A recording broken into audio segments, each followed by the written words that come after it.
is like a man of action, act is like a man of thought.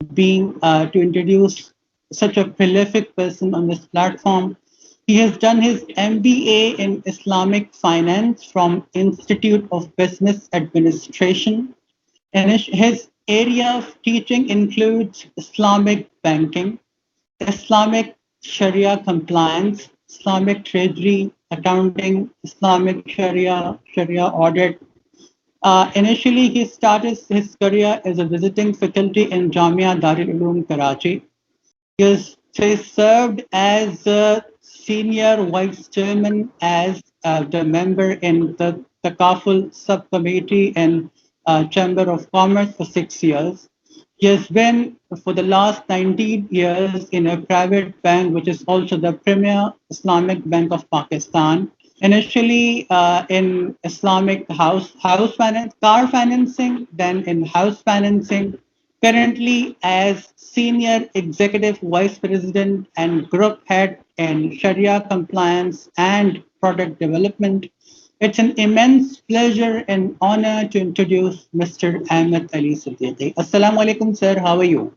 السلام علیکم، بہت شکریہ Waqar, thank you for inviting me. میں یہاں بس بتاتا چلوں کہ میں نے اپنے کیریئر کا آغاز I started my career with Meezan bank and also I started teaching at I B A Karachi and different courses in Islamic finance. So I am also currently the director for the centre for excellence in Islamic finance at I B A Karachi along with my work assignment at Mizan Bank. جزاک اللہ سر کو کریں. کیسے مزاج ہیں آپ کے؟ پہلے تو بہت شکریہ کہ آپ نے اپنی مصروفیات میں سے ہمارے لیے وقت نکالا. کیسا لگ رہا ہے آپ کو اس ملٹی ڈائمینشنل اپروچ کے تحت جو میں نے ایک آرڈنری سے ایفرٹ کی اس پلیٹ فارم پہ آ کر؟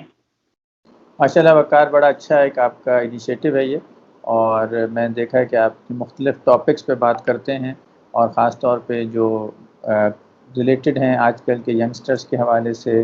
تو اللہ تعالیٰ آپ کو کامیابی دے انشاءاللہ، اس میں بہت برکت دے. آمین، جزاک اللہ.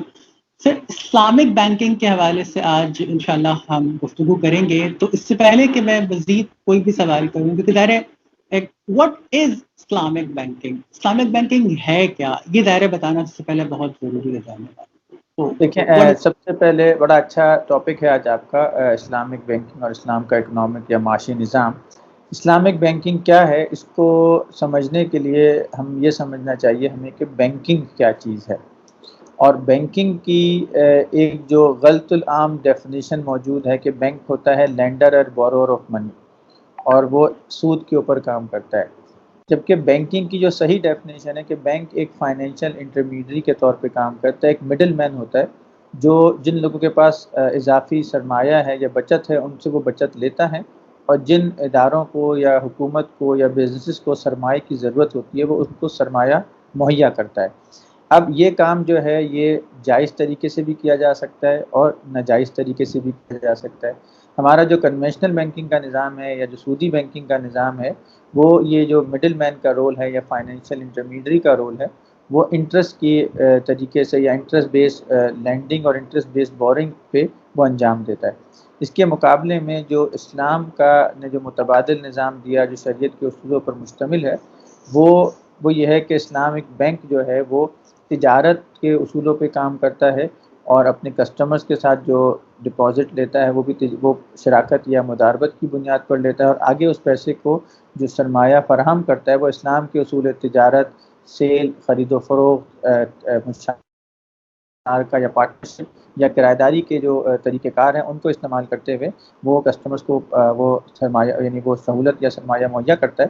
اور اس میں چند اہم باتیں یہ کہ جو بھی اسلامک بینک کا آپریشنز ہوتے ہیں وہ اسلام کا جو طریقہ تجارت ہے، جو اسلامک شریعت نے ایک بڑا وسیع ہمیں گائیڈ لائنز دی ہیں معاشی معاملات کے حوالے سے، اس کے اوپر مبنی ہوتا ہے، اور اس میں نہ سود کا عنصر شامل ہے، نہ سٹے بازی کا، نہ جوئے کا، نہ اسپیکولیشن کا، اور ایسی تمام ٹرانزیکشن جو شریعت کی نظر میں غلط ہیں، نہ ایسے غلط کاروبار کو یہ سپورٹ کرتا ہے جیسے کہ کوئی شراب بنا رہا ہے، کوئی ان ایتھیکل بزنسز کر رہے ہیں۔ تو ان تمام چیزوں سے بچتے ہوئے اسلام کے طریقہ تجارت کو اپناتے ہوئے ریئل اکنامک سیکٹر میں پہ کام کرتا ہے، اور اسلامک اصولوں کی بنیاد پر بینکاری کی سروسز کو اپنے کسٹمرز کو مہیا کرتا ہے۔ کیا بات ہے، اور واقعی بڑا خوبصورت بات کی آپ نے کہ اسلام ظاہر تجارت کو سپورٹ کرتا ہے، اور تجارت ہمیشہ اسلام میں قرآن شریف میں بھی ظاہر 12 اللہ رب العزت نے تجارت کے متعلق فرمایا ہے۔ انشاءاللہ اس متعلق کبھی ڈیٹیل میں بھی بات کریں گے۔ تو اسلامک بینکنگ دراصل تجارت کا ہی دوسرا نام ہے، اور تجارت تو اسلام میں بہرحال آئی، اور نبی کریم صلی اللہ علیہ وسلم نے بھی تجارت کو کے متعلق فرمایا ہے، اور آپ نے 12 ان کے حدیثوں سے یعنی آپ یہ کہہ سکتے ہیں کہ وقار آپ یہ کہہ سکتے ہیں کہ اسلام کے طریقہ تجارت کو بینکاری میں نافذ کر کے سود کے بغیر اور وہ تمام خرابیاں جو اسلام نے منع کی ہیں ان کے بغیر ایک بینکاری کی سروسز مہیا کرنا، اور ساتھ ساتھ اس کے اندر ایتھیکل فائنینسنگ کو بھی سامنے رکھنا، اور ریئل اکانومی کو میں انویسٹ کرنا جس سے عوام کی یا لوگوں کی اصل فلاح کی طرف معاشرہ جائے، تو یہ اسلامی بینکنگ کا ایک اہم کردار ہے۔ کیا بات ہے۔ ہسٹری کے متعلق میں پوچھنا چاہوں گا آپ سے، کیونکہ 1980 میں بھی ایک آئیڈیا اسلامک بینکنگ کا پاکستان میں آیا تھا، لیکن وہ اتنا سکسیسفل نہیں ہو سکا۔ But this new regime of Islamic banking جو آئی ہے 2002 اگر میں صحیح ہوں تو 2002 ایگزیکٹلی، اس وقت جب اسلامک بینکنگ آئی تھی پاکستان میں، اس کے بعد ہم دیکھتے ہیں کہ جو اس کی کامیابی ہے، اس کا جو سکسیس ہے، وہ الحمدللہ اتنا زیادہ وسیع ہوا اللہ کے فضل سے کہ اب ایون آپ دیکھیں ہر بینک کے اندر ہم ایک اسلامک ونڈو بھی دیکھتے ہیں بینکنگ کی، نیو اسلامک بینکنگ ایک ونڈو ہر بینک میں ہمیں نظر آتی ہے، بھلے وہ کنونشنل ہو جائے اسلامک بینکنگ۔ تو یہ جو new regime of Islamic banking ہے، اس کے اندر کیا نیا آپ دیکھتے ہیں جو which wasn't there initially when this idea was started in Pakistan in the early 1980s؟ دیکھیں میں نے آپ کو تھوڑا سا اور بلکہ کافی پیچھے لے جانا چاہتا ہوں کہ جی جی اسلامک بینکنگ کا نام تو چلے نیا ہے، لیکن اسلام کا طریقہ تجارت حضرت محمد صلی اللہ علیہ وسلم نے، ہمارے پیارے نبی صلی اللہ علیہ وسلم نے ہمیں سکھایا، اور آپ صلی اللہ علیہ وسلم نے خود تجارت میں حصہ لیا اور اس کو اپنی سنت قرار دیا۔ تو اسلام کا طریقہ تجارت شراکت ہے، یا خرید و فروخت کے اصول ہیں، یا سلم کا طریقہ ہے، یا مداربت کا طریقہ ہے، تو یہ آپ صلی اللہ علیہ وسلم کے زمانے میں ہی ہمیں اس کے احکامات ملتے ہیں، اور اس کے بعد صحابہ کرام نے تجارت کو آگے بڑھایا اور مسلمانوں نے تجارت کو بہت فروغ دیا۔ تو یہ جو بینکاری کا نام تو شاید نیا ہے، لیکن اسلام کا طریقہ تجارت یہ ہمارے پاس مسلمانوں کے پاس ہمیشہ سے یعنی موجود ہیں۔ اسلام کے اوائل دور سے ہی یہ طریقے ہمیں سکھائے گئے تھے، اور مسلمانوں نے اس کو اختیار کر کے اپنے آپ کو سود کی لعنت سے بچایا اور حلال طریقے سے اپنے کاروباروں کو ترقی دی۔ اب تھوڑا سا آگے آ جاتے ہیں۔ جب پاکستان کا قیام ہوا تو قائد اعظم محمد علی جناح رحمۃ اللہ علیہ نے اسٹیٹ بینک کے افتتاح کے موقع پہ بھی یہ کہا کہ جو ویسٹ کا نظام ہے، سرمایہ دارہ نظام، یہ فیل ہو چکا ہے، اور پاکستان جیسی فلاحی ریاست کے لیے ہمیں اسلام کے اصولوں پہ عمل کرنا ہوگا۔ پھر پاکستان کا آئین یہ کہتا ہے کہ سود کا خاتمہ اسٹیٹ کی ذمہ داری ہے، اور اس ملک کا کوئی قانون قرآن و سنت کے خلاف نہیں بنایا جا سکتا۔ تو یہ مختلف ادوار میں اور ہمارے کانسٹیٹیوشن میں یعنی آئین پاکستان میں تو وضاحت سے لکھا ہوا ہے۔ اس کے بعد ہماری نااہلی کہہ لیں یا سستی کہہ لیں یا غفلت کہہ لیں، جس کی وجہ سے اس کام پہ عمل نہیں ہو سکا۔ 1980 کے یعنی جو دور ہے، اس میں ضیاء الحق صاحب کے دور میں کچھ کوششیں کی گئیں، اور اس میں کچھ لا چینج کیے گئے، لیکن جو بینکرز تھے، جو اس زمانے میں بینکنگ کے حضرات تھے، ان کی ایسا لگتا ہے کہ ان کی نیت یا تو صحیح نہیں تھی، یا ان کے اوپر کنٹرول اور چیک اینڈ بیلنس کا سسٹم نہیں تھا، تو جس کی وجہ سے بہت سارے بینکوں نے صرف نام کی تبدیلی کی، اور اصل میں وہ سود کے نظام کو خاتمے کی کوشش نہیں کی۔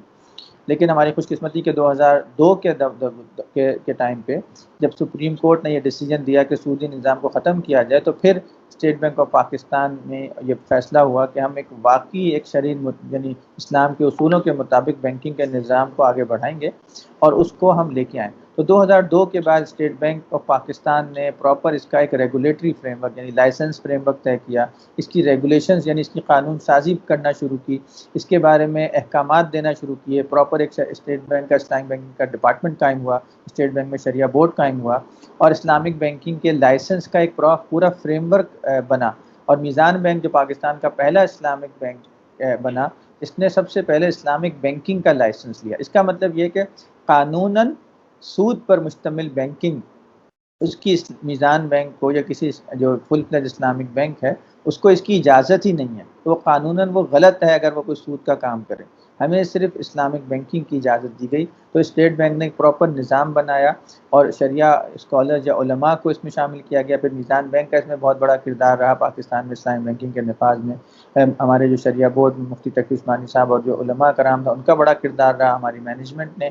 تو ایک طرح سے 2002 میں ہم یہ دیکھتے ہیں کہ ایک سنسیریٹی کے ساتھ اور ایک کمٹمنٹ کے ساتھ بینکنگ سیکٹر میں ایسے اچھے لوگ آئے جنہوں نے علماء کی نگرانی میں اس کام کو شروع کیا، اور اس کا غرض یہ تھا کہ اللہ کی رضا تھی، اللہ کی رضا کے لیے کیا۔ اور اسی طرح اسٹیٹ بینک میں بھی ایسے لوگ آئے جنہوں نے یہ محسوس کیا کہ ہمیں ایک پراپر طریقے سے ریگولیٹڈ طریقے سے اس کام کو شروع کرنا چاہیے۔ اس کے بعد سے الحمدللہ اس دن سے لے کے آج تک اسلامک بینکنگ جو سمجھ لیں صفر یعنی بالکل زیرو پہ تھی پاکستان میں، آج 18.5% ہو چکی ہے، اور تقریباً 21 کے قریب بینک ہیں یا 22 بینک ہیں جو اسلامک بینکنگ کر رہے ہیں، 5 فل فلیج اسلامک بینکس ہیں۔